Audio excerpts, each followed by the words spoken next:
Joining me now is the Finance Minister of Tamil Nadu, Mr. Thiagarajan. Mr. Thiagarajan, always a pleasure. Many thanks for joining us here on CNBC TV 18. As I pointed out, this is now a matter that's back in the Supreme Court.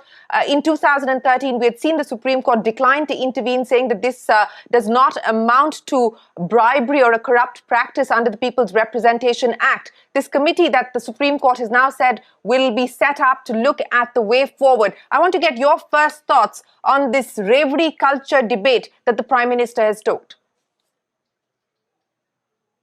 I feel like I'm watching a farce play out.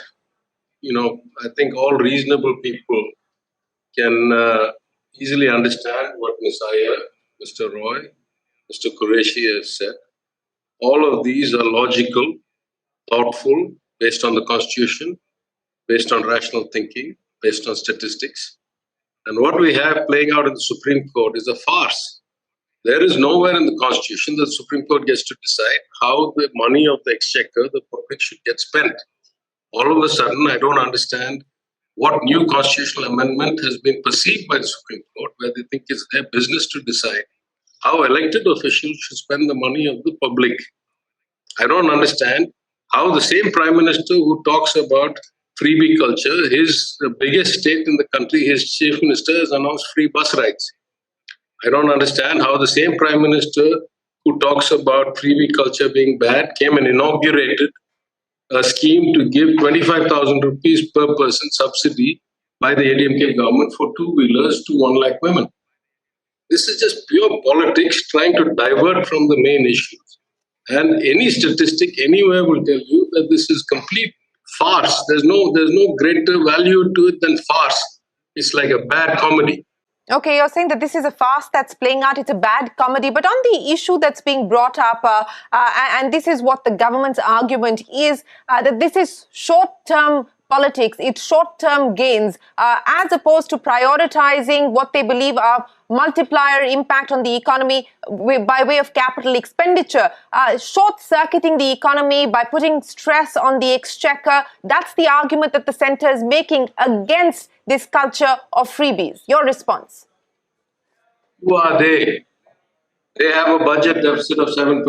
Government of Tamil Nadu has 3.5. Who are they?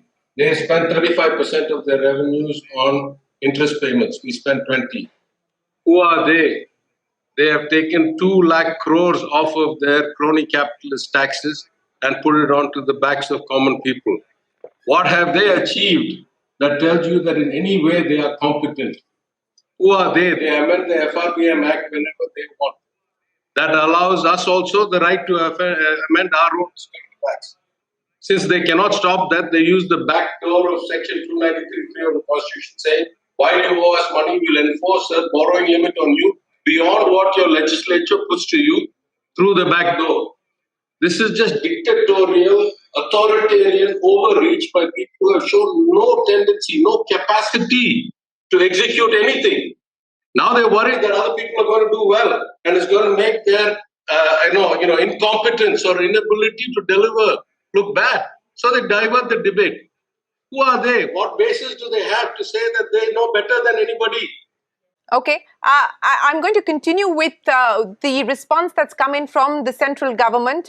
And essentially, the argument is that when state governments offer free electricity, offer free power, and other such freebies, quote unquote, that they're borrowing from future generations and denying the present, denying the right of the future generations from having access to better opportunities, because you're going to then have a state government that is stressed and dealing with stressed finances. So act with responsibility, act with prudence. That seems to be the message that the centre is handing out at this point in time in the context of the freebie debate. What has the centre done? In the last 7 years, the centre has more than doubled its debt outstanding. Whose children are going to pay that debt? Children of the planet of Mars? Aren't those going to be paid by Indian children? It's not as if the state debt gets paid by the state children and the union gets paid by God, right? Where did that debt come from, and who is that going to be settled by? Why is their fiscal deficit every year worse than most states? Why is their devolution to the states continuously reducing every year by the increase of cesses and surcharges, and they're not able to give the fair share that the Union Finance Commission said they should give? I mean, it's a farce. I don't know what else to say. Here are people who don't know how to do their job, who are failing miserably at it, who have outperformed underperformed the worst state possible. Now trying to dictate to us as if they are the guardians of all that is good and right. They are the guardians of all our children and are worried that the parents are going to be profligate. The grandparents are now going to tell us how to do it right. The grandparents have been more profligate than the parents. Who are they to tell us anything?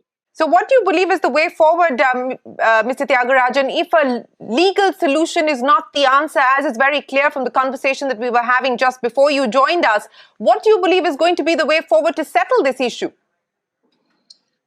As best I can tell, Shireen, the Constitution of India still applies. The Constitution of India, with all the amendments up till today, still applies. I don't see that there was a big lacune, there was a big gaping hole in the Constitution.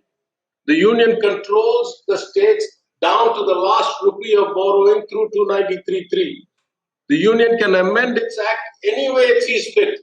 The states can amend their respective FRP and equivalent acts and still be under the heel of the Union. There is not even one hair's breadth of freedom left to the states to do things that the Union does not allow or does not want to happen.